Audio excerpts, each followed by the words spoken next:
place where I'm just standing here is the city wall, the rampart of ancient Charax Spasinou, which is a city in southern Iraq, and it was situated close to the Gulf in antiquity, and for about 1,000 years it was the most important harbor on the Gulf.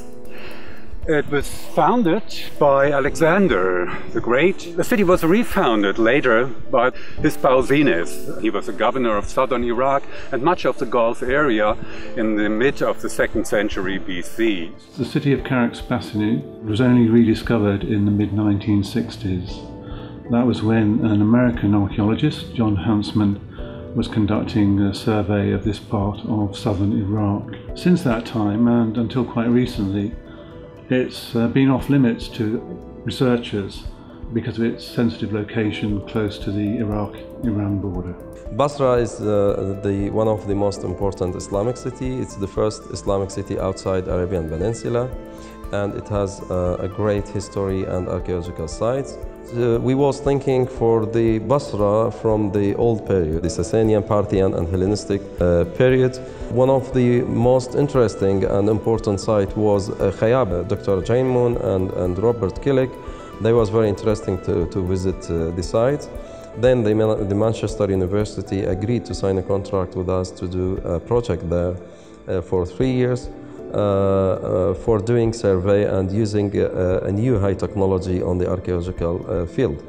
We started a preliminary season in March in 2016, essentially to evaluate the extent of archaeological deposits and whether it was going to be really feasible to do something sensible with a site that large, and whether the archaeological preservation was going to be sufficient to give it the attention that the historical significance of the site would justify. The Charax project is running from 2016 to 2019.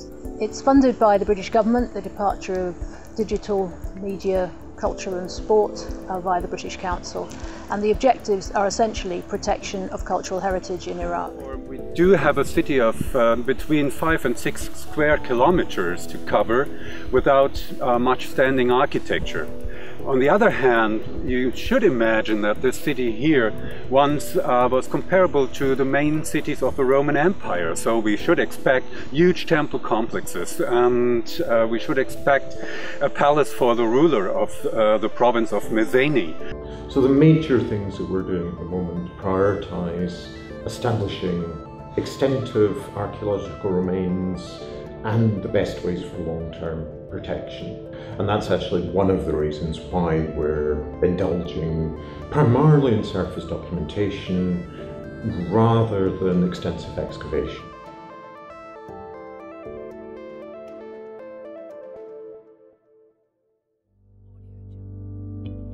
There are a couple of major things that I've been responsible for on the site, one of which was very extensive drone survey to create a digital elevation model of the site.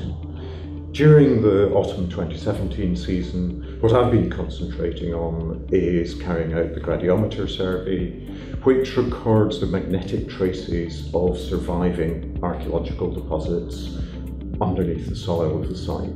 My responsibilities at Charax Spasinou are to look after the archaeological fieldwork, and at the moment that consists of a series of evaluation trenches which are designed to follow up the results from the gradiometer survey and to check on the ground that those results match something in the archaeology of the site. We're really at the very early stages with understanding the phasing and stratigraphy at Charax. All we've got so far is small test trenches, but we know there's some very deep stratigraphy and also some very shallow stratigraphy, and that many of the things that we see on the geophysics are not necessarily what we assume they are from the geophysics. Our latest major occupation phase at Charax is the Iran-Iraq war material from the 1980s. So although it's only 30 years old, we're still recording it as an archaeological layer. We know that it was part of the defensive lines north of Basra, which formed a really important part of probably the most active front during the war.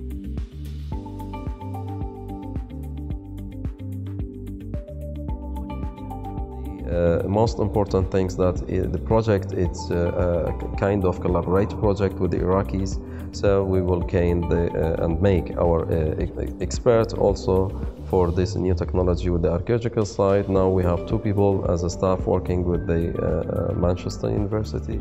I can carry out my learning by applying the modern methods I learned here, such as using the gradiometer, the advanced GPS, also laying out test trenches and aerial photographies by drone if I have these tools. General overall objective, trying to reconnect the Iraqi archaeological community with the international academic community. And it seemed like time to try and push the new generation forward. There's plenty of enthusiasm, there's plenty of passion for history and archaeology here. What we really wanted to do was try and help them on the ground. And we felt the best way of doing that was to set up some excavation and survey projects and just get them seriously involved at all levels of expertise. And the result from the first year, it was really fantastic, which that means it's very important for the researchers around the world and Iraq also, very important for the name of Basra internationally, I mean, and also for the museum in the future after the survey will be done and finished.